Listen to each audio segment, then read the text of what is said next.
In any small business, the most important thing is your time.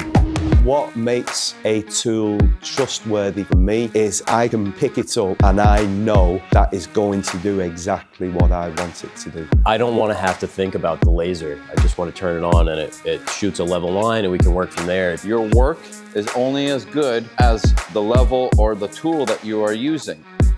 So having to redo work takes time and money that's not built into the job. If you don't get the measurements right in the beginning, it really snowballs and becomes a bigger problem as you get down the line. If any tool on the job site is not working as intended, then everything must stop and that must be rectified before we can continue. Repeatability has to be accuracy.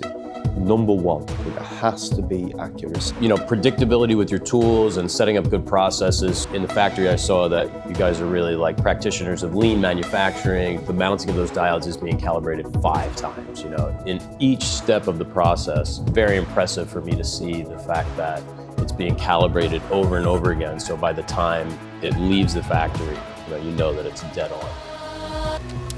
Mass manufacture a tool might be just one of thousands built during the day, but to the tradesperson unboxing it on a job site, that individual tool is the entire livelihood.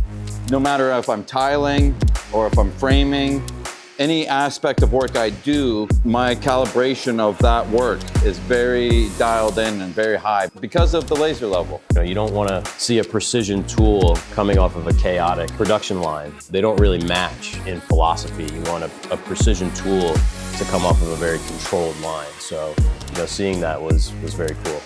You can see people actually, put their blood, sweat, and tears into making the product, and they stand behind it. All of those things I think, makes a huge difference. Yesterday was a real eye-opener, and I'm looking forward to using the Huepar machinery for a wider range of usage.